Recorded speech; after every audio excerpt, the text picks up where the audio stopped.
अल्लाहुम्मा सल्लि अला मुहम्मद व अला आलि मुहम्मद। अस्सलाम वालेकुम, welcome to and the vlog. कैसे हैं आप सब? उम्मीद करती हूँ आप सब खैरियत से होंगे, जहाँ भी होंगे खुश होंगे। अल्लाह पाक यूँ ही हंसता मुस्कुराता रखे, आमीन सुम आमीन। आज मैंने आपसे शेयर करना है एक सीक्रेट कि आपको तो पता ही होगा कि मेरा जो केस है वो चल रहा है, लेकिन 5-6 साल हो गए हैं, लेकिन मैं मुझे लगता है 2 दफ़ा आई थिंक कोर्ट गई हूँ, 2 या 3 दफ़ा कोर्ट गई हूँ।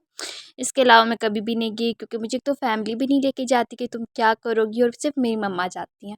और जहाँ तक मुझे पता है ना, मेरी मम्मा जाती हैं। फिर पहले भी मैंने आपको बताया था कि मेरी जो वकील थी मारिया, तो उन्होंने मेरा केस जो है पैसे लेकर ना ख़राब कर दिया था। तो अभी जो न्यू मैंने वकील किया था वो उन पर मुझे बिलीव है, वो नहीं ऐसे बिकते वगैरह, रिश्वत नहीं लेते, तो मेरा केस नहीं ख़राब करें। लेकिन फिर भी मैं कहती हूँ कि अभी मैं खुद अपने केस को हैंड ओवर करूँ ना, खुद जाया करूँ हर डेट पर, तो पता चले ना। लेकिन मेरे लिए मुश्किल तो है, मुझे पता है, क्योंकि मेरे साथ लाजमी 1-2 बंदे होंगे तब भी, मेरी व्हीलचेयर लेके जाएंगे तब भी। तो लेकिन फिर भी मैं कहती हूँ ना कि नहीं, मुझे खुद जाना है, तो ज़िद करती हूँ। अभी भी मैंने जब फैमिली को बोला कि मैं जाऊँगी, तो पहले मुझे बोलते हैं कि तुम क्या करोगी ना, तुम्हारे जाने की नहीं ज़रूरत ना। मैंने कहा नहीं, मैंने जाना है ना। मम्मा कहती है नहीं तुम नहीं जाओगी ना। मैंने कहा नहीं, मैं जाऊँगी। तो मैं फिर खैर ज़िद करूँ तो फिर तो मैं लाज़मी करती हूँ पूरी उसे। तो खैर किसी भी तरह मैं इन्हें राज़ी कर लूँगी, क्योंकि कल तारीख़ है और मैंने जाना है तारीख़ पर। तो फिर मैं आपसे वो वाली व्लॉग भी शेयर करूँगी कि क्या है नया अपडेट, क्या है, मेरा केस किधर तक पहुँचा, किधर तक नहीं पहुँचा। और दूसरी सीक्रेट बात ये है कि मेरे व्लॉग्स वगैरह जो है मेरी फैमिली में से कोई भी नहीं देखता, तो इसलिए मैं यहाँ पे हर एक बात शेयर कर देती हूँ ना। तो ये है कि मैं अपनी जो है वॉइस ऑफ हज़ारा को हो सकता है मैं आज या कल इंटरव्यू दूँ, तो अपने केस के हवाले से ही ना, क्योंकि मुझे लगता है कि अभी मैं हर तारीख को जाऊँगी, जो भी अपडेट होगी अपने केस के हवाले से वो मैं वॉइस ऑफ हज़ारा को दे दूँगी इंटरव्यू। तो वहाँ पर तो मे बी मेरी जो है पब्लिक की सपोर्ट से वो सब मेरे साथ हों, खड़े हों, तो मुझे मिल जाए इंसाफ़।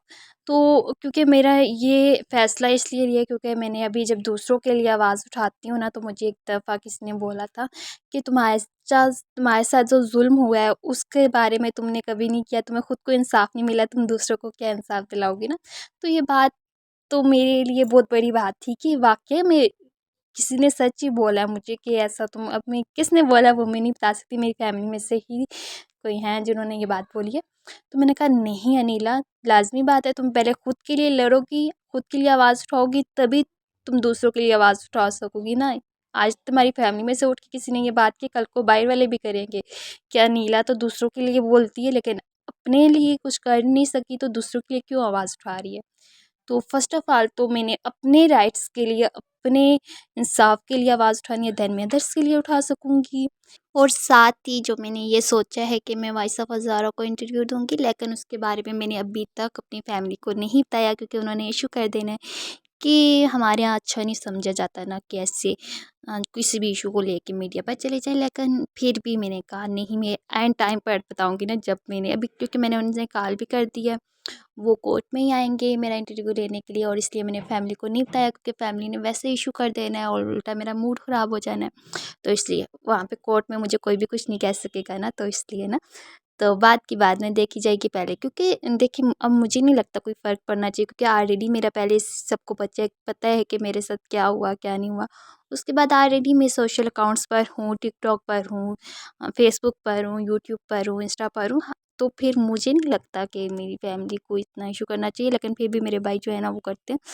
तो फिर खैर मैं देख लूँगी, पहले आप सब मेरे लिए दुआ करिएगा कि अल्लाह पाक मेरे लिए आसानियाँ पैदा करे। और कहती हूँ कि वो कहते हैं ना, ज़ुल्म करने वाला अगर आपका बहुत करीबी है ना, उसका साथ भी ना दे। अब मैं अगर आज मैं अपने राइट्स को भूल जाऊँगी, नहीं करूँगी, तो कल को मैं क्या दूसरों को इंसाफ़ दिला सकूँगी। मेरा तो मकसद यही है, एक पर्पस है कि मैं जिनके साथ ज़ुल्म हो रहा है उनके लिए एक आवाज़ उठा सकूँ।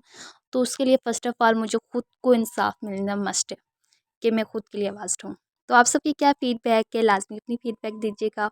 तो मिलते हैं एक नई व्लॉग के साथ। तो आज ख़ैर व्लॉग वगैरह तो नहीं थी, तो तब तक के लिए अपना बहुत सा ख्याल रखिएगा, दुआओं में याद रखिएगा। खुदा हाफ़िज़।